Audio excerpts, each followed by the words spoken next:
My husband, Marcellus, was preparing dinner when he received a message from a coworker. "Boss, I miss you." After a moment of hesitation, I replied for him. "Come over. My wife isn't home today." A short while later, the doorbell rang. My husband's face went pale as a ghost, drained of every drop of blood. In the spacious kitchen of our luxury condo in Buckhead, the sweet and savory aroma of slow-cooked oxtails permeated everything. It was the scent of home warmth, of that happy family life everyone dreams of. Or at least, that was what I had firmly believed until that very instant. Marcellus was standing in front of the stove, stirring the pot that was simmering over low heat. He was wearing the navy blue apron I gave him for our wedding anniversary, while humming an old R&B love song. Seen from the back, Marcellus was the perfect image of a successful black man, a consummate professional who also knew how to take care of his family. He always told me that a man making money out in the world is an obligation, but cooking at home for his wife is a privilege. I was sitting at the kitchen island flipping through an architectural digest, but my mind was elsewhere. The warm yellow light illuminated the marble countertop where Marcellus's brand new iPhone lay in silence. Its black screen was like a bottomless abyss, hiding secrets that not even I, his wife, the person closest to him, had ever suspected. Marcellus turned around with a radiant smile on his handsome face. The fine lines starting to appear around his eyes only added to his charm. He asked me to taste the gravy to see if the seasoning was right, then went back to focusing on his complex blend of spices. It was right at that moment. The phone screen on the counter suddenly lit up, soundless, but with a cold blue flash indicating a WhatsApp message. My eyes instinctively darted toward it. The phrase that appeared on the lock screen was short, but it was enough to bring the peaceful world I had worked so hard to build crashing down in a single blow. Sender: Kaylani, intern. Content. Boss, I miss you. Just 4 words. I miss you. My heart didn't hurt anymore. That pain had died a week earlier when I held the bank statement in my hands.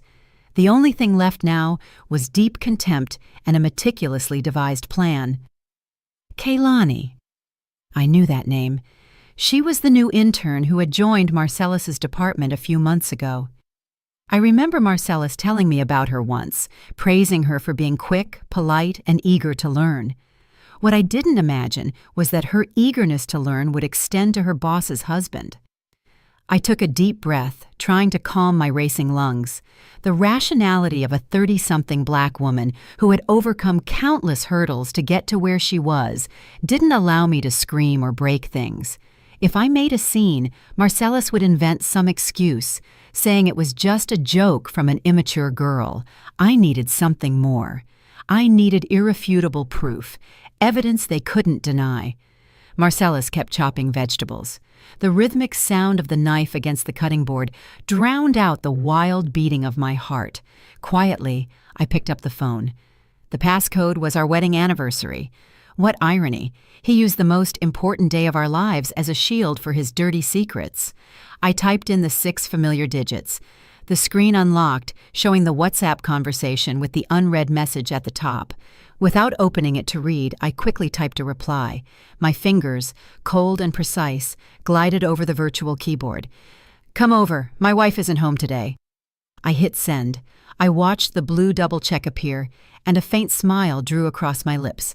I took a screenshot of that brief exchange, sent it to my own phone, and deleted any trace from Marcellus's device. I wanted him to be completely oblivious when the show started.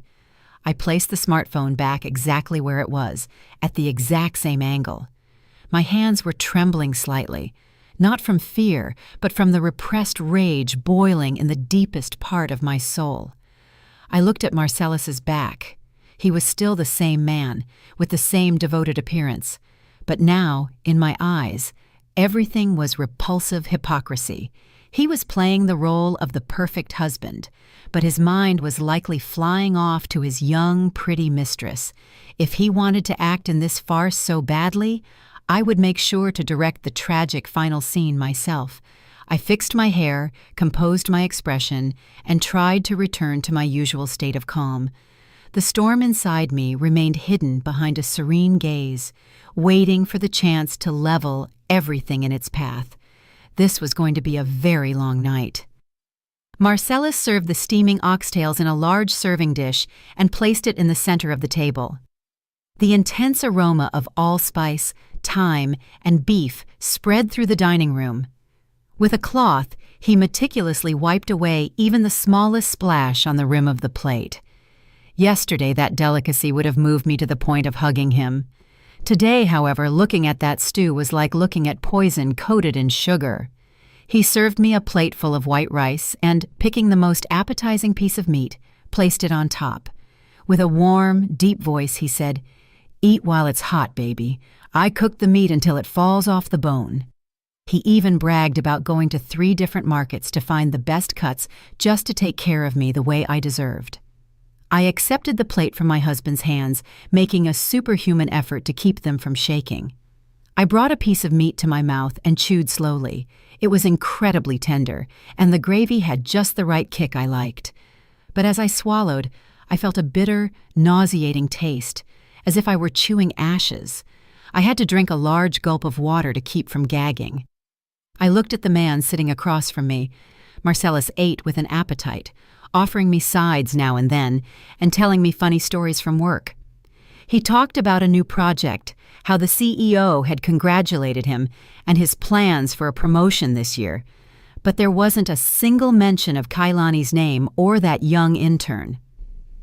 I wondered how a person could lead a double life with such mastery, being able to receive an "I miss you" from his mistress, and moments later play the role of the exemplary husband who adores his wife. Maybe during our 6 years of marriage, he had repeated that performance so many times that even I couldn't distinguish what was real and what was fake anymore. I remembered our difficult beginnings when we got married. We started with nothing in a small studio apartment on the outskirts of the city. Marcellus took my hand and swore he would work tirelessly so I would never lack anything to get us a decent home. And he kept his promise. This luxury condo, all these comforts, were the testimony of our joint effort, but it seems that as material abundance grew, people's hearts began to change too. Satiety gave way to base desires, and the devoted wife who once shared a simple sandwich with him now seemed flavorless compared to the fresh young women outside. Feigning being full, I put down my silverware. I said I was a little tired and didn't have much appetite. Marcellus immediately adopted a look of concern. He got up, walked over to me, and put his hand on my forehead to check if I had a fever. His hand was warm, but as soon as it touched my skin, I felt a chill that soaked me to the bone. I turned my head slightly to dodge his hypocritical touch, excusing myself to get a glass of water. I glanced sideways at the clock on the wall. The short hand was approaching 7, and the long one 12. Time was passing with mocking slowness. From her office or her student apartment, it would take between 30 and 45 minutes to get here. I wasn't going to let this golden opportunity slip by. My wife isn't home today. That spell was more powerful than any invitation. When I returned to the table, Marcellus was clearing the plates. He told me to go to the living room and rest, that he would handle the cleanup. The image of my husband rolling up his sleeves to wash dishes, which I used to brag about to my girlfriends, now seemed like just another scene in his disgusting theater. I sat on the sofa and picked up the TV remote, but I didn't turn it on. My gaze was fixed on the front door, and my ears were tuned to any sound from the hallway. A fierce battle was waging in my mind.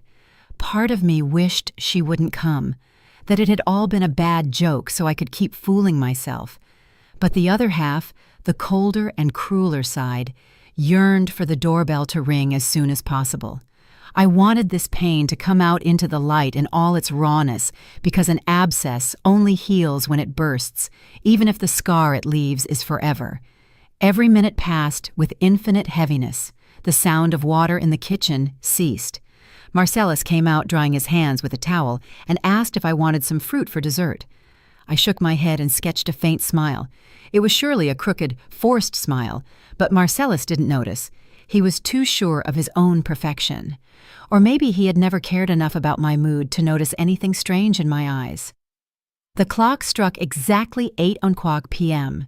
The apartment was so silent you could hear the ticking of the second hand. Marcellus sat on the sofa opposite me and started reading the news on his phone with an expression of total tranquility. He probably thought it would be another peaceful evening with his wife. Or maybe he was already planning what message he would send his mistress as soon as I fell asleep. He didn't have the slightest clue that the storm was about to break right at his doorstep. Ding-dong. The sound of the doorbell broke the silence. It wasn't a loud sound, but in that space, it resonated like the gunshot announcing the start of a war. Marcellus lifted his head, startled. In his eyes there was surprise mixed with a pinch of confusion. He looked at the clock, then the door, and muttered, "Who could that be at this hour?" Then he looked at me as if I had the answer. I remained motionless on the sofa, maintaining an almost icy composure. "Stay seated," I told him. "I'll get it." My voice was soft but firm, leaving him no room to move. I stood up and walked slowly toward the door.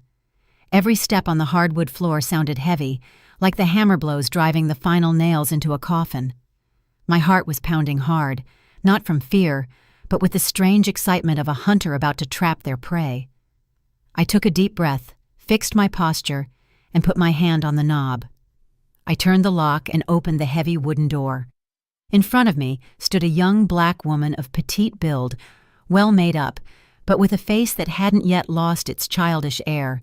She was wearing a tight dress that highlighted her young figure, and in her hands she held a small box with a carefully packaged individual cupcake. The instant she saw me, the flirtatious smile drawing on her lips vanished, giving way to an expression of pure panic. Her eyes went wide as saucers, her pupils contracted in fear, and her face, previously flushed, turned as pale as paper. She froze, and her trembling hands almost dropped the cake box. She expected Marcellus to answer the door. She had surely imagined the scene, jumping into his arms, telling him in a honeyed voice how much she had missed him. But the raw reality that hit her head-on was the image of me, the lady of the house, his lawful wife, blocking the entrance with a gaze sharp as a knife. I said nothing immediately. I simply observed her terrified expression in silence. My silence made the atmosphere turn even more suffocating. Kaylani stepped back half a pace, moving her lips as if she wanted to say something, but her throat seemed blocked, as if someone were strangling her. She looked toward the interior of the condo and then back at me, with the look of a thief caught red-handed. I heard Marcellus's steps behind me. "Who is it, babe? Why are you taking so long?" he asked. His voice plunged Kaylani into even greater confusion. She looked around as if seeking an escape route, but I wasn't going to let my prey get away that easily. I smiled. It was probably a smile more terrifying than weeping. And then I spoke. My voice was loud and clear enough for both the person inside and the one outside to hear, loaded with cold authority. "Hello, Kaylani. Are you here to see my husband?" My question was like a bucket of ice water for Kaylani, and simultaneously a shock for Marcellus, who was approaching. I saw Kaylani shudder. She realized she had fallen into a trap, but there was no turning back now. The door was open. The show had officially begun. Kaylani was shrinking like a little bird that had accidentally fallen into an eagle's nest. She squeezed the cake box so hard her knuckles turned white. Stammering, she barely managed to articulate a few words to justify her untimely appearance at those hours. She said she had heard Marcellus was sick, and since she was passing by the neighborhood, she decided to bring him a cupcake, hoping he'd recover soon so he could keep teaching her, the intern. A lie so clumsy it was pathetic. I knew perfectly well that Marcellus wasn't sick, and that this gated community was so tucked away it was impossible to pass by unless you came on purpose. But I didn't correct her. The fun of the cat and mouse game consists of not killing the mouse immediately, but playing with it until it exhausts itself from pure terror. Maintaining a faint smile, I fixed my gaze on her face, which was changing color by the moment. Seeing that Kaylani was trying to turn around to flee, I said with a voice cold as ice, "If you take a single step out of this hallway, tomorrow the entire company and your parents back down in the country will receive the photos and messages of you two. Come inside, Let's talk calmly, and I'll let you keep a shred of dignity." Kaylani stood rooted to the spot. Trembling, she followed me reluctantly inside. I told her that since she was here, she could take the chance to see the house, that the vibe was very cozy.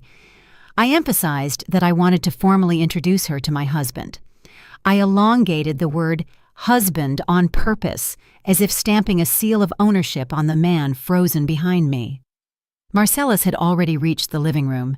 Seeing me enter with Kaylani, his face broke down even more than hers. His eyes were bulging and his mouth hung open, but he was incapable of saying anything. The phone he held in his hand fell onto the sofa. He looked alternately at Kaylani and me, oscillating violently between panic and confusion. He couldn't understand why Kaylani was there, or why I was receiving her so calmly. I led Kaylani to the center of the living room and sat her on the armchair, facing the large sofa where Marcellus usually sat. Kaylani sat on the edge with her back straight and knees together, not daring to look up. I turned to Marcellus and gestured for him to sit next to me. Like a soulless automaton, Marcellus walked stumbling to the sofa. Even though the AC was set to 75 degrees, drops of sweat beaded on his forehead. He sat as far away from me as possible, as if I were a bomb about to go off. I started with the introductions. Pointing to Kaylani, I told Marcellus that she was that good intern he talked about so much, who had come to visit him in the middle of the night with a cake and everything upon finding out her boss was sick. Then I introduced Marcellus to Kaylani, saying he was the most exemplary husband in the world, a man who had never disappointed me. Each of my praises was like a needle sticking into Marcellus's skin. I saw him shrink. I noticed Kaylani shooting a pleading look at Marcellus. She expected a word from him, an excuse, a reassuring gesture to save her from this situation, but the only thing she received was cowardly evasion. Marcellus kept his head down, fiddling with the hem of his shirt, not daring to utter a word. His cowardice did nothing but increase my contempt, and probably even Kaylani started to feel a pang of disappointment. The man who seemed so admirable and authoritative in the office had turned, upon being discovered in his infidelity, into a pathetic little man who feared his wife more than a lion. I stood up, saying I was going to offer our guest something to drink. I asked Kaylani what she fancied. Orange juice, water, or some hot tea? With a barely audible voice, she replied that water would be fine. I smiled and headed to the kitchen. The living room was plunged into a tomb-like silence. I knew as soon as I disappeared, those two would exchange panicked looks, but they wouldn't dare speak for fear I'd hear them. And that was exactly what I wanted, to let the terror eat away at their minds, little by little. In the kitchen, I made noise on purpose, taking out glasses and plates so they knew I was still close, listening to everything. I opened the cabinet and passed right by the expensive Waterford crystal we used for important guests. My hand stopped at a pack of thin, disposable plastic cups, the kind you use for a cookout or see at a water cooler. I took one of those cups and filled it with tap water. The choice wasn't accidental. I wanted to belittle Kaylani through the slightest detail. I wanted her to understand that her place in this house, in our life, was as cheap and provisional as that cup. An object you use and throw away, not worth keeping. I went back to the living room with a tray and placed the plastic cup with water in front of Kaylani. For Marcellus and myself, however, I served tea in elegant fine china cups with gold rims. The stark contrast between the two types of vessels was evident on the glass table. Kaylani looked at the plastic cup clashing with the luxurious table, and her face dyed a deep red from humiliation. She had understood the message. It was a wordless insult, but deeper and sharper than any slur. I sat next to Marcellus, this time deliberately gluing myself to him. I took his arm and rested my head on his shoulder with an affectionate gesture. Marcellus went stiff as a wooden doll, muscles tight with tension. Through his fine shirt, I could feel the frantic beating of his heart. The cold sweat kept sliding down his temples. I initiated the conversation with hypocritically social questions. I asked Kaylani how the internship was going, if Marcellus was very demanding with her, if he didn't harass the interns. While I spoke, I caressed Marcellus's arm and shot him loving looks every now and then. Kaylani replied in monosyllables, not daring to look directly at the tender scene unfolding before her eyes. In her gaze, envy, bitterness, and fear mixed. She was witnessing how the man she coveted belonged legally and completely to another woman. The sweet promises Marcellus must have whispered to her when they were alone became insignificant before this crushing reality. The air in the room was so thick it was hard to breathe. Not even the soft hum of the central air could dissipate the suffocating atmosphere. I felt like I was witnessing a tragic silent play, where every actor strove to fulfill their role, with the difference that only I had the script and knew the ending.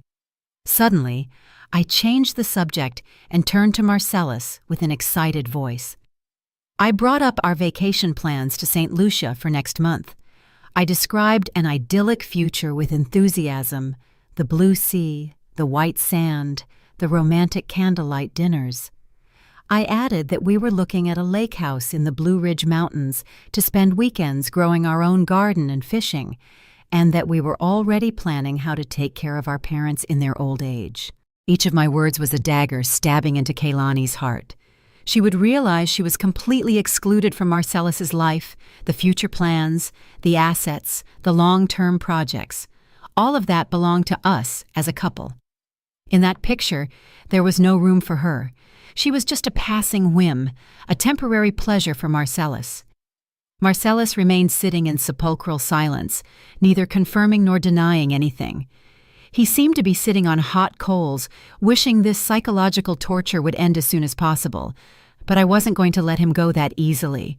I wanted to brand this horrible night into both their memories so they'd feel a shiver every time they remembered it. I turned to Kaylani and with a smile threw her a seemingly innocent question, but one loaded with meaning. Kaylani, as young and pretty as you are, I'm sure you have plenty of men chasing you.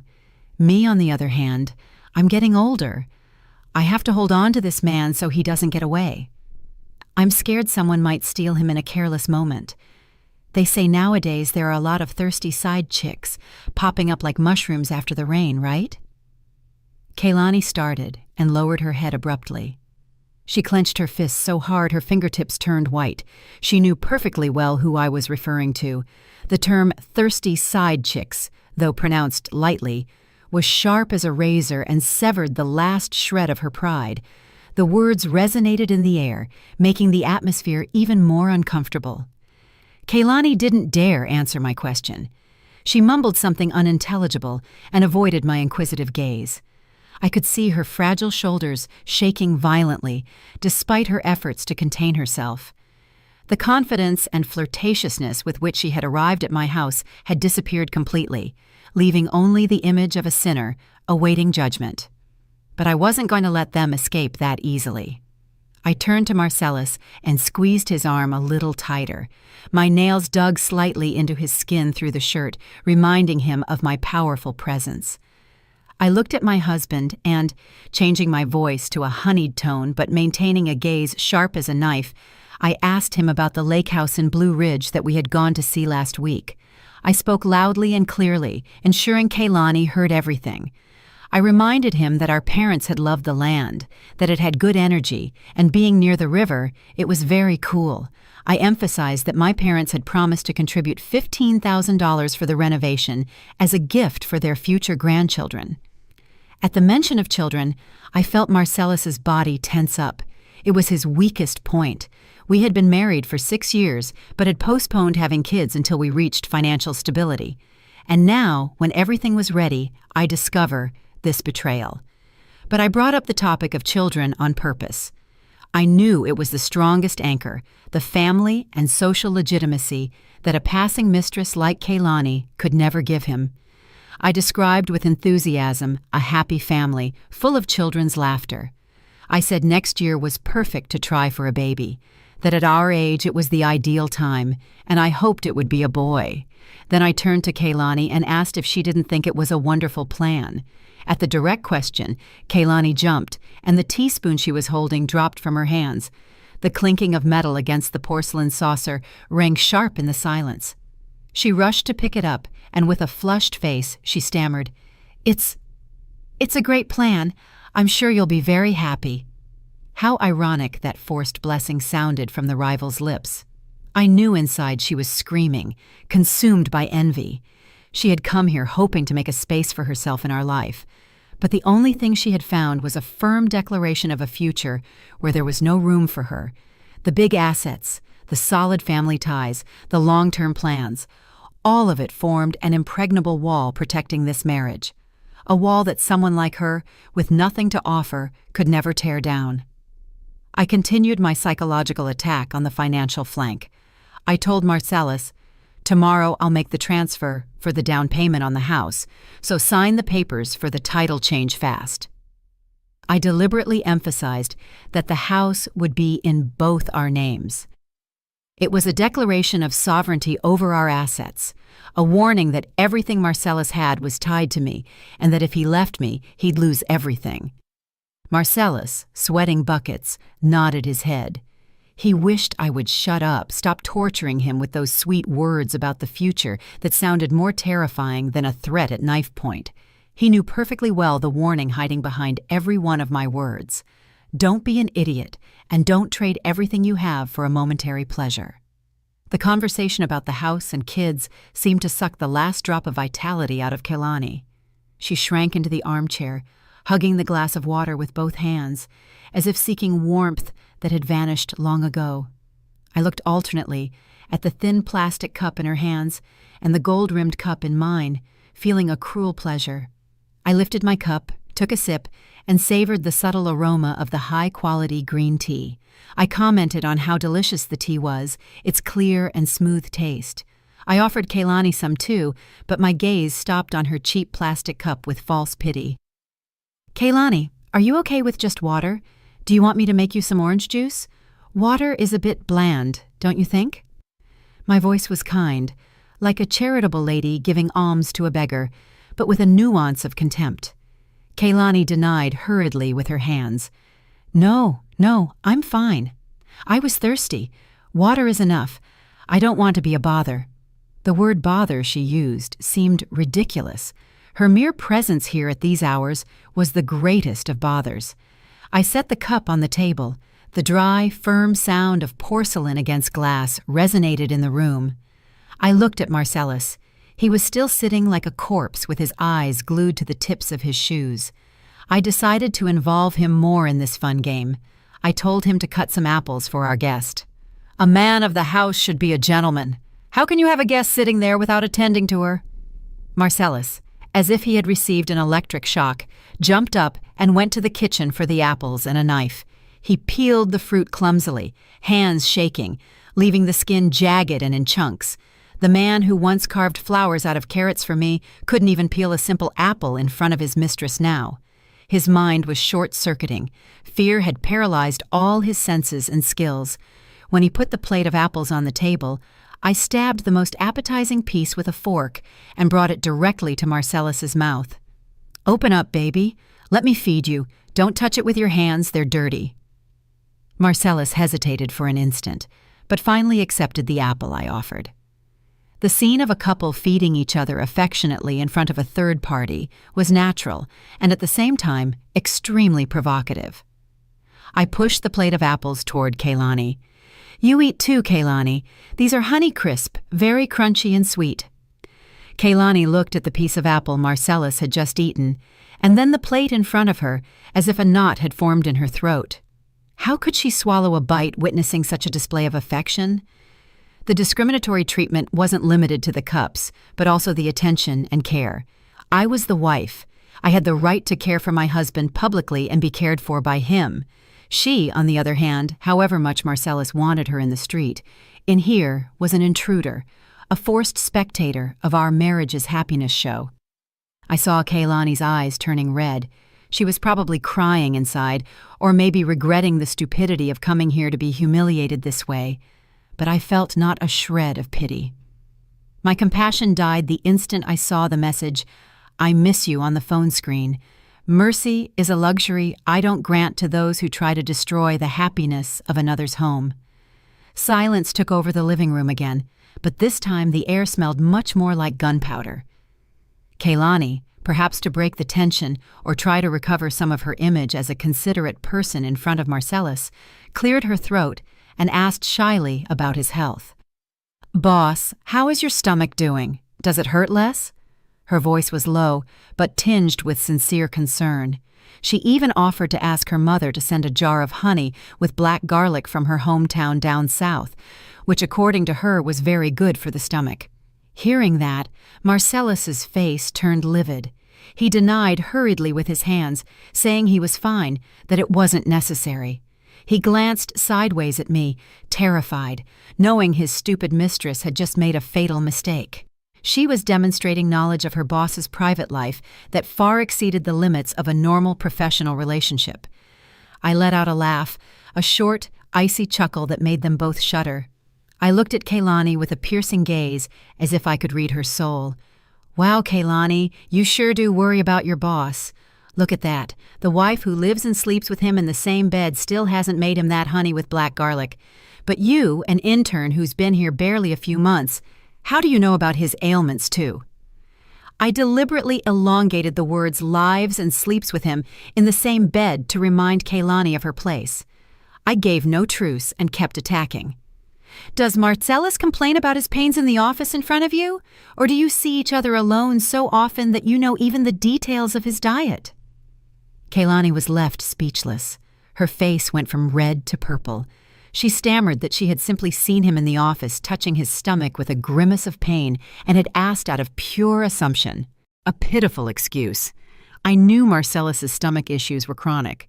To not damage his image as a strong leader, he rarely showed signs of weakness in public. He only did it when he was alone with someone he trusted. I shot Marcellus a withering look.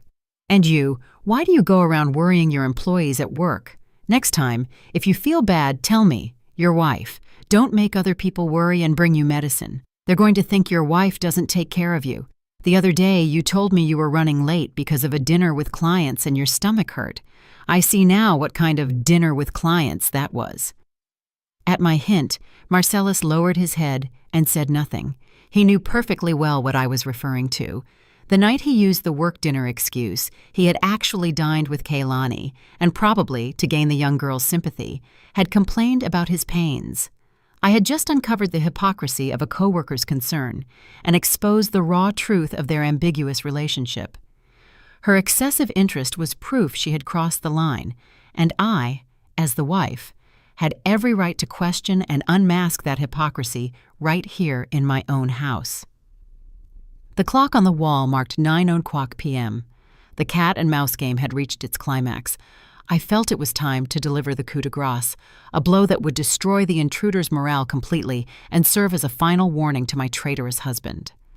I slowly took my phone out of my pocket and left it on the table.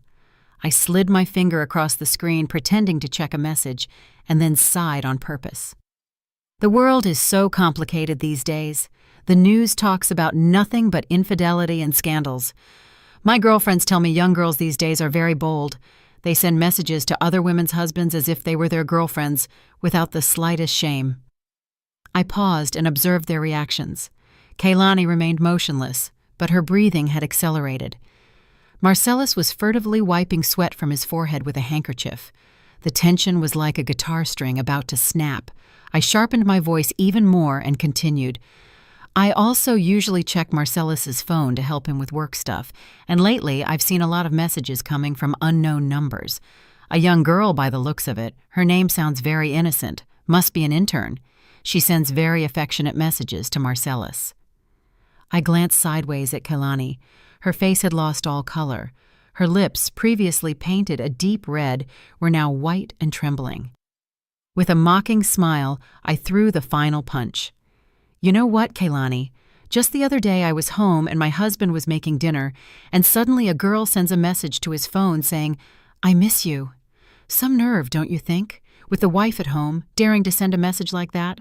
Was she challenging me?" My words fell like lightning on Kaylani. She looked at me with eyes wide as saucers, terror engraved in her pupils. She had understood everything. The "I miss you" message from a while ago. The reply, "Come over. My wife isn't home today." It had all been a trap, a perfect trap I had set myself, and she, like a stupid moth, had flown directly into it. Kaylani's hands and feet began to shake uncontrollably.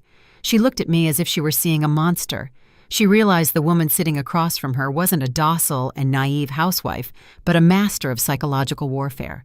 I knew everything from the start, but had acted with total naturalness, inviting her in, serving her water, offering her cake, and then I kept ripping off the mask layer by layer until leaving her completely naked in her own shame.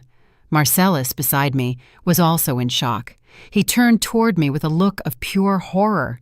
He never would have imagined I had read that message and that I was twisted enough to lure Kaylani here and humiliate her that way. My intelligence and cruelty sent a chill down his spine. He realized he had vastly underestimated his wife. I looked Kaylani straight in the eyes. My gaze was cold and contemptuous. I didn't need to say anything else. My silence was the severest of sentences. I had revealed everything, but I hadn't pronounced her name directly yet. I wanted to see if she had a minimum of dignity left to withdraw on her own. It was the last act of mercy I would grant her before she left this house. Kaylani couldn't take it anymore. The invisible pressure emanating from me, Marcellus's cowardice, and the cruel truth that had just been revealed crushed her will. Every second must have been torture for her. As if she were sitting in an electric chair, she hurriedly grabbed the purse she had left beside her. In her haste, the bag hit the chair with a dull thud. She jumped up, but her legs wobbled and she almost fell. Without daring to look me in the face, head down, she mumbled that she had to go. She made the excuse that something urgent had come up at home, that her mother had told her to come back right away, and that she was sorry she couldn't stay longer. Her voice was cracked, on the verge of crying. Without waiting for our reply, she headed for the door, running like a pursued thief. The cake box was left abandoned on the table as proof of the miserable failure of her visit. Marcellus made a move to get up, probably to walk her out or apologize. But I was faster. I put my hand on his thigh and squeezed hard, signaling him to stay put. My gaze hardened, warning him not to do anything stupid in this situation. Marcellus understood my message and stayed paralyzed, following Kaylani's back with his eyes as she disappeared behind the door. I got up and followed her slowly to the entrance. I walked with calm and assurance, in marked contrast to her nervousness. Kaylani was trying to put her shoes on, but her hands were shaking so much she couldn't manage. I leaned against the doorframe with my arms crossed, watching her with a mixture of pity and contempt. When she finally managed to get her shoes on and was preparing to open the door to go out into the hallway, I called out, "Kaylani!" She stopped dead, startled. She turned around with a scared, pleading look. She probably feared I'd make a scene in the building hallway, insult her, or grab her by the hair, but I didn't. My dignity didn't allow me to behave like a hood rat. I walked up to her and whispered in her ear, low enough so only we two heard it. My voice was soft as a breeze, but cold as ancient ice. "Next time you come to see my husband, call first. If you go wandering around here at this time of night, the neighbors might misunderstand and think something shady is going on in this respectable house. And remember this, Marcellus's wife isn't always out of the house." Hearing my words, Kaylani's face was left without a drop of blood. She nodded repeatedly, like a chicken pecking. She stammered a yes and ran toward the elevator. She pressed the button frantically, as if she wanted to flee from there as soon as possible. Her figure, small, alone, and pathetic, was silhouetted against the bright hallway light. I watched her until the elevator doors closed, swallowing her whole. A faint smile drew on my lips. One down. The young prey had gotten a good scare. Now, not even if they paid her would she dare approach my husband. But the war wasn't over. The main enemy, the one who had caused me the deepest wound, was still sitting in the living room. I turned around and slammed the door shut. The dry sound of the lock resonated in the apartment. It announced the beginning of the trial for the traitorous husband. I took a deep breath, recovered my cold expression, and walked in. The wooden door closed, completely isolating this apartment charged with deadly air from the outside world. The smile of victory that had drawn on my lips extinguished like a candle in the wind. I didn't go straight back to the living room. I stayed standing for a few seconds, clutching the cold doorknob. The waves of nausea rising from my stomach were unbearable. I had pulled off a brilliant performance, but the price was a deep wound bleeding in my heart. I turned and walked slowly into the living room. Marcellus was still in the same spot, motionless, on the cream-colored leather sofa. His head was down, hands clasped over his knees. His appearance was pathetic, far removed from the sophisticated, self-assured husband he used to be. But his misery didn't inspire even the slightest pity in me. On the contrary, it only increased my contempt. I walked up to him, picked up his smartphone lying abandoned on the table, looked at him, then at the phone, and suddenly, with a sharp movement, I smashed it with force against the glass table. Crack! The sharp, violent sound broke the suffocating silence. The phone screen shattered into smithereens, cracks spreading like a spiderweb, a perfect reflection of our marriage in that moment. Marcellus jumped, looking at me with a face pale with terror. I crossed my arms and looked down at him with an icy glare, with a voice sharp and firm, devoid of all emotion. I said, "Explain yourself." "The message saying, 'Come over, my wife isn't home today.' I sent that. Did you think I was an idiot who didn't know anything?" And just like that, Marcellus was left slack-jawed, looking at me with disbelief. He didn't expect me to show my cards so fast and so forcefully. Maybe he thought I only had vague suspicions, but he never imagined I controlled everything from the start. His lips trembled, trying to articulate a pathetic excuse. "Baby, it's a misunderstanding. She and I are just coworkers. Her coming over today was a total surprise to me. I swear to you, I didn't know anything." He tried to play the victim. His eyes dodged my gaze. I let out a bitter laugh. "Coworkers. A coworker sends you a message at 8 p.m. saying she misses you. A coworker knows better than your own wife, your eating habits, and your ailments. A coworker dares to come to your house thinking your wife isn't home." I moved closer to him, looking him straight in the face, and said, marking every syllable, "Don't take me for a fool. We've been living together for 6 years. I know you better than you know yourself. That furtive look, that jump when you heard the doorbell, that cowardly attitude in front of your mistress, everything gave you away." Marcellus lowered his head, not daring to reply. He knew that in the face of such evident truth, any lie was useless. His silence was the clearest of confessions. I felt immense disappointment. The man I had loved and trusted blindly was nothing more than a dirty liar, a coward incapable of taking responsibility for his actions. Marcellus's silence threw more wood on the fire of my anger. I didn't need his empty apologies. I wanted him to face the raw truth he had tried so hard to hide. I went to my purse, which was on a cabinet, and pulled out a stack of papers I had prepared that very afternoon. They were the proofs I had been gathering in secret for the last week since I started suspecting. I threw the papers in his face. The white sheets flew and fell messily over the destroyed phone. Marcellus picked up a paper. His hands were shaking violently. It was a bank statement, the detail of the last 3 months. I had circled in red the transfers to Kaylani Jenkins with ambiguous memos like gift or lunch. The amounts weren't huge, a few $100s each time, but the frequency was suspiciously high. One transfer stood out, $1,500 from last week with the memo, "Happy Birthday." I pointed to the statement and raised my voice. "And how do you explain this money? A $1,500 birthday gift for an intern? For my birthday, a bouquet of flowers and a simple dinner was enough for you. Your generosity is truly admirable." Marcellus was speechless, sweating profusely. He didn't expect me to know his finances in such detail. But that wasn't all. I pulled out the screenshots of his WhatsApp conversations I had taken from his iPad, where he had forgotten to log out.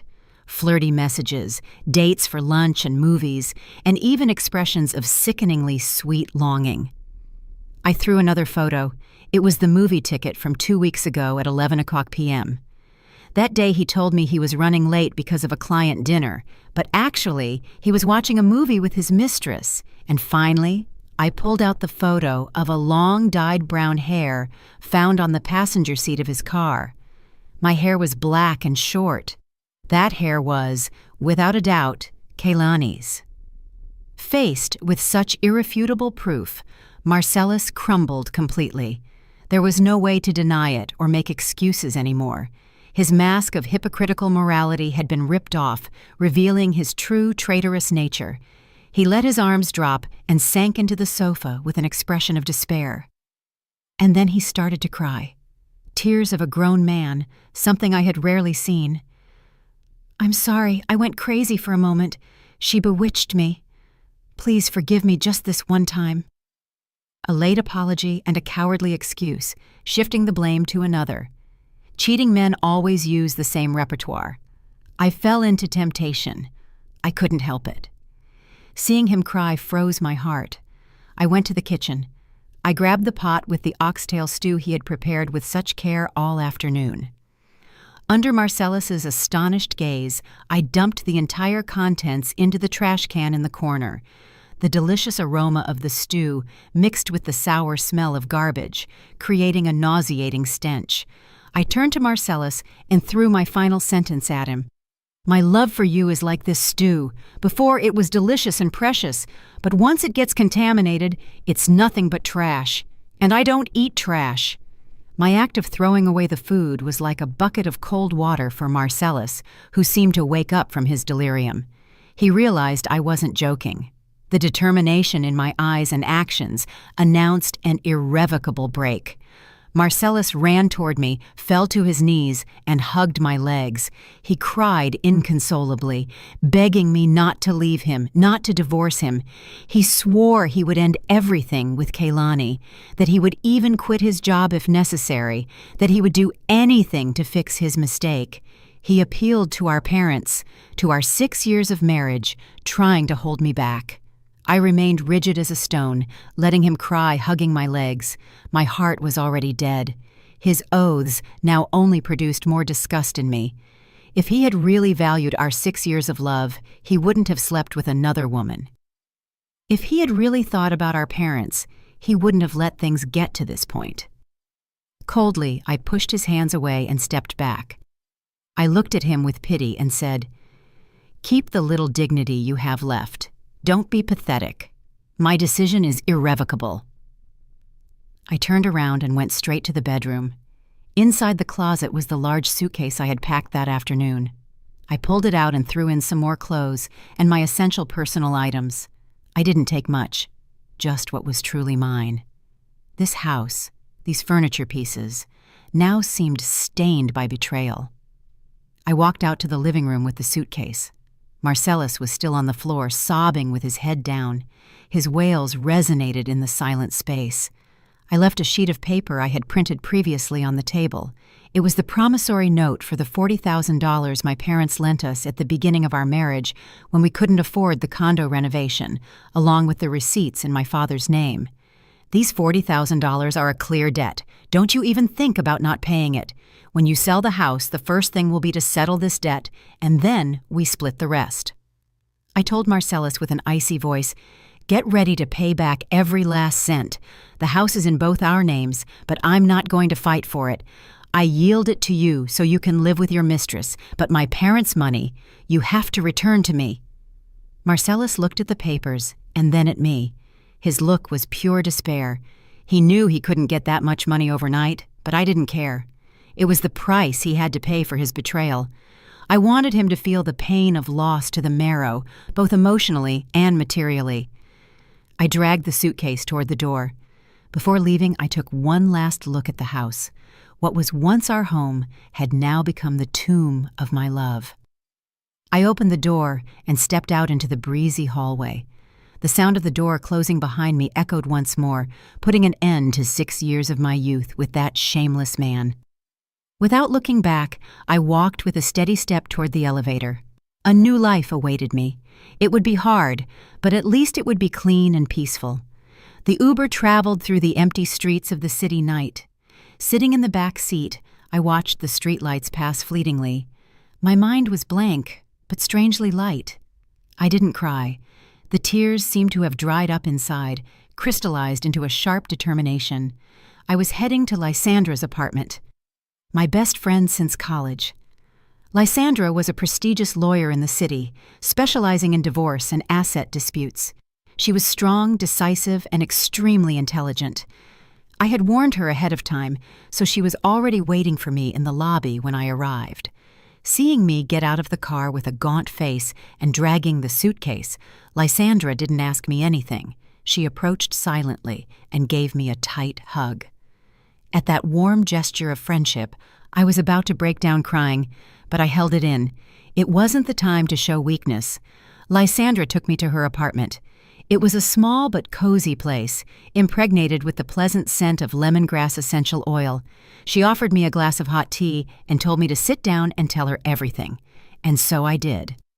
I told her everything, from the fateful message to the theater I staged, to invite Kaylani home, the confrontation with Marcellus, and my decision to leave. I spoke with surprising calm, as if telling someone else's story. When I finished, Lysandra slammed her hand on the table with a dull thud. She let out a curse and told me I had done very well, that a cheating man is unforgivable, and that my way of handling the mistress had been top tier, civilized, but at the same time extremely cruel. Lysandra began to analyze the situation from a legal perspective. She reviewed the evidence I had gathered, the bank statements, the messages, the photos. She nodded and said that with that, she had more than enough to win in court. She offered to take my case if Marcellus didn't accept a mutual agreement divorce. But Lysandra told me that before getting to court, we had to teach that perfect couple a lesson they wouldn't forget for the rest of their lives. Divorce was my liberation, but true justice was punishing the traitor. She proposed a more subtle revenge plan. Instead of making a scene or exposing him on social media to become the city's gossip, we would attack what mattered most to Marcellus, his career and his reputation. Lysandra instructed me to organize all the proofs into a single file. She said she would help me draft a whistleblower email to send to the management of Marcellus's company, a mortal blow to his finances and credibility. It would be 1,000 times more painful than a couple of slaps. I nodded, agreed. Our eyes met, and determination shone in them. That night would be the night we planned the final battle. The 2 days of the weekend passed in a terrifying silence. Marcellus didn't stop calling and sending messages, but I didn't answer. I turned off my phone and dedicated all my time at Lysandra's house to preparing the special gift for my husband and his mistress. Lysandra helped me draft the email. Instead of insults or defamation, we used professional, objective, and sharp language, as if it were an indictment. The subject of the email was short but forceful. Report on internal code of conduct violation and inappropriate relationship between team lead and intern.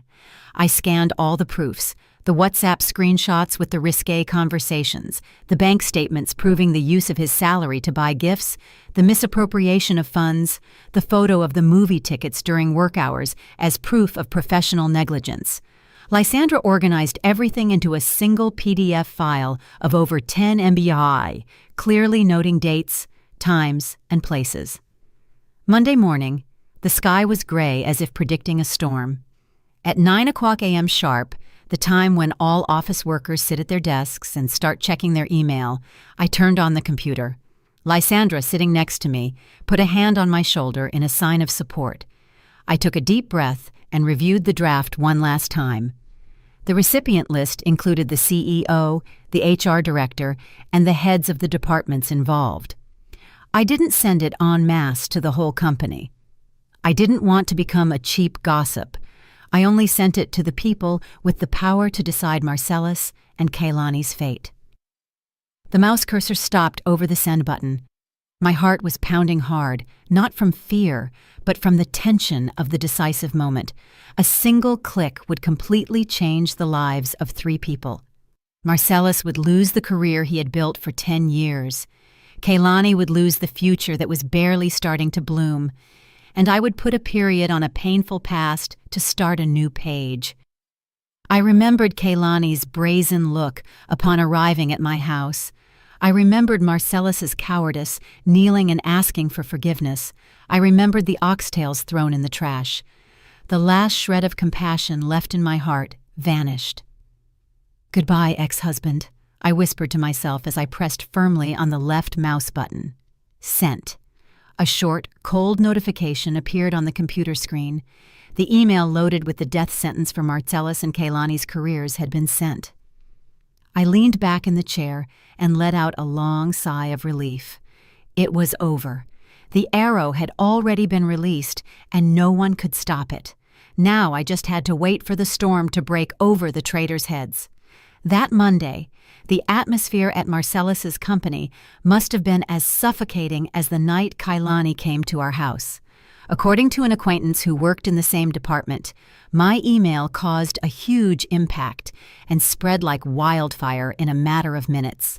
Marcellus tried to feign normality upon arriving at work, but inside he must have been consumed by panic. At 10 o'clock a.m., the HR director called him into a conference room. There, they presented proofs that he had used the corporate card for personal expenses with Kaylani and had falsified receipts for business meals. It was embezzlement by the book, and he was suspended without pay pending a full audit. Marcellus stood up with his face pale as wax. He opened his mouth to try to excuse himself, to say it was a misunderstanding, slander. But the HR director raised a hand firmly, cutting him off. On the table, he left a thick folder with the printout of that very PDF file I had sent. Faced with such irrefutable proofs, Marcellus was left mute. 2 security guards approached and asked him to gather his personal items and leave the office immediately. Everyone was stunned to see how the man who until then was a respected team lead was escorted out of the company like a criminal. Marcellus walked in silence, head down, amidst the murmurs of people watching him. That public humiliation would mark his career with an indelible stain. I, from Lysandra's house, received the news by phone without feeling the slightest emotion. I didn't laugh with satisfaction, nor did I feel pity. It was the price of betrayal. When he trampled on our marriage and chased his desires, he himself had signed the death warrant of his career. 3 days later, his termination was made official. The reason communicated in an internal memo was serious violation of professional ethics and damage to the company's image and trust. Marcellus not only lost his job, but also entered the blacklist of HR managers in the industry. In this city, rumors fly faster than the wind. Once your moral reputation is stained, especially by a scandal with a subordinate, the doors to your career close almost completely. The financial consequences didn't take long to arrive, like a giant wave. Marcellus lost his main source of income, but the bank loans kept coming due punctually. The car note, the condo mortgage, the credit cards, everything became a noose tightening around his neck. Before, thanks to his high salary and my good management, he lived comfortably without looking at prices. Now, just with the monthly bank interest, he was sweating bullets. My phone wouldn't stop ringing. It was Marcellus's number. Seeing the name husband blinking on the screen, I let out a dry laugh and changed his name in my contacts to Marcellus Ruiz. I didn't answer. I let it ring until it cut off. Then the messages started arriving. At first, they were pleas, asking for forgiveness, asking me to withdraw the report, to give him a chance to start over. Since I didn't reply, the tone changed to accusations, calling me cruel and heartless for having ruined his life. I skimmed them and deleted them all. Cruel.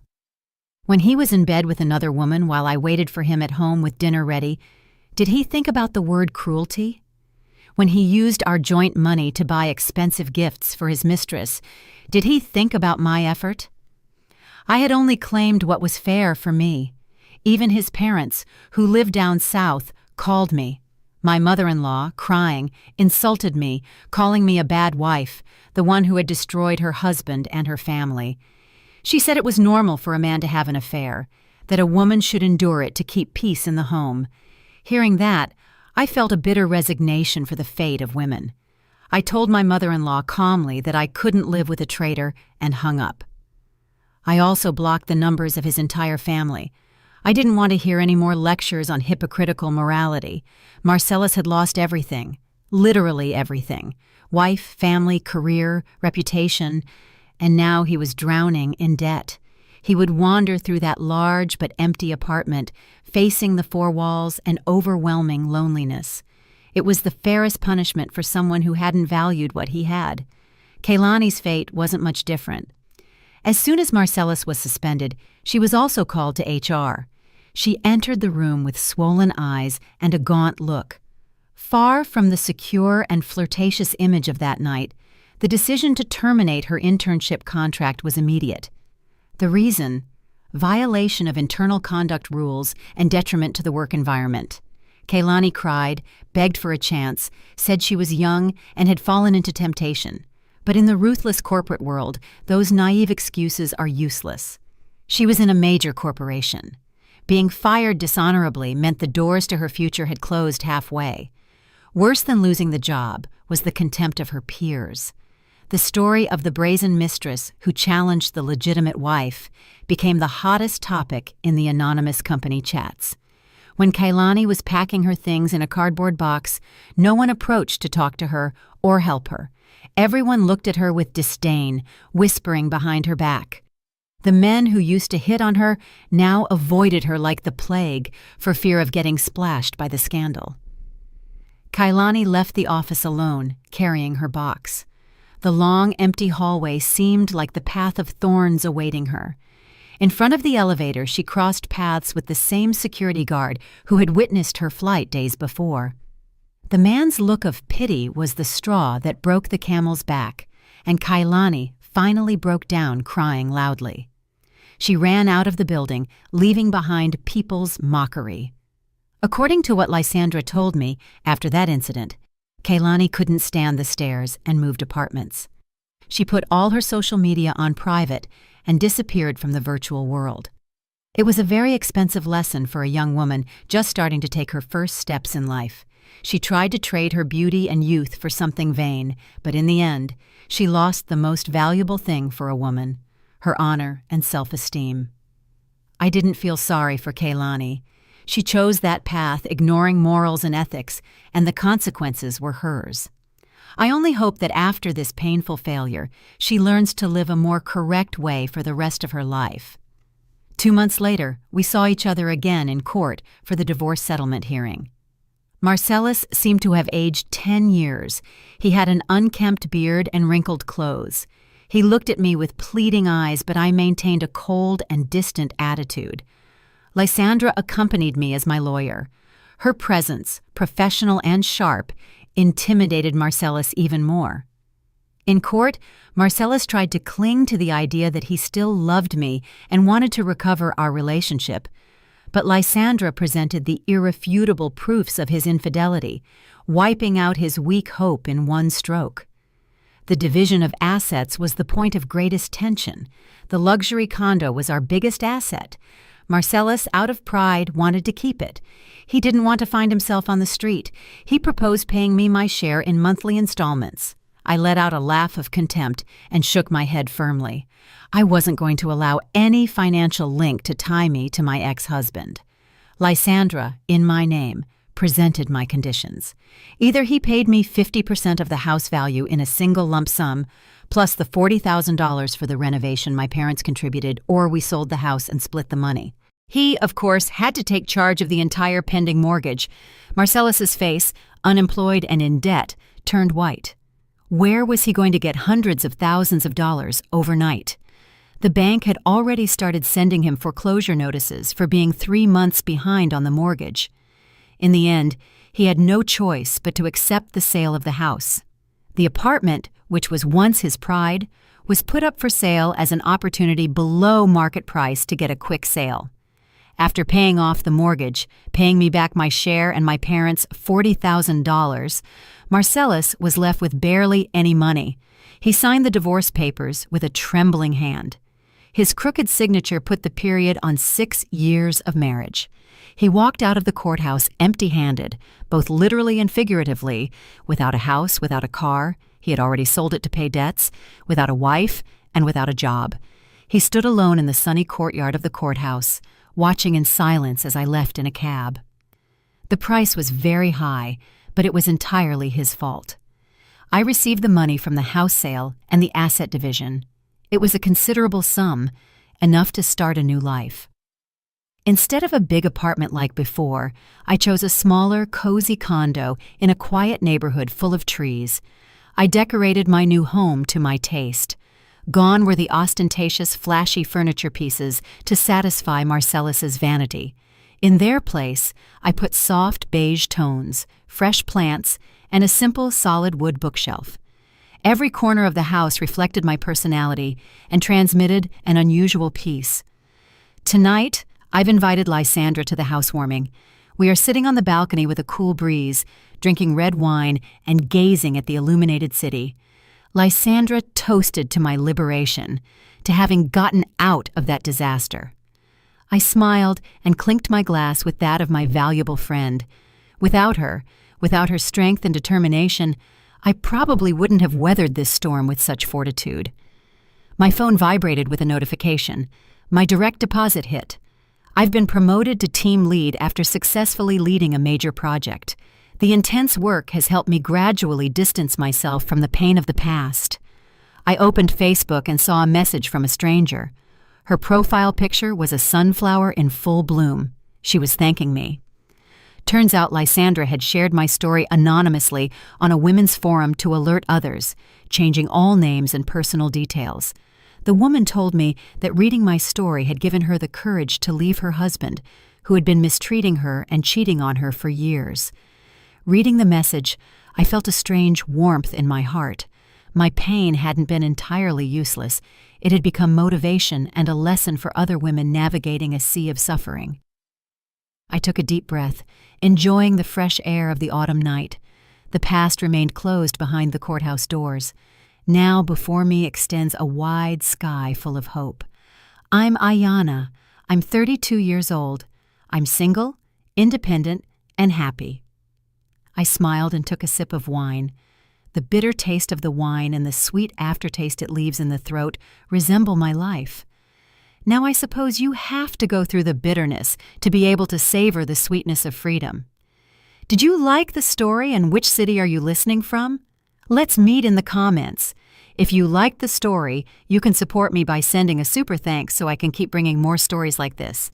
Thank you so much for your sweet support. I'm looking forward to your comments on the story.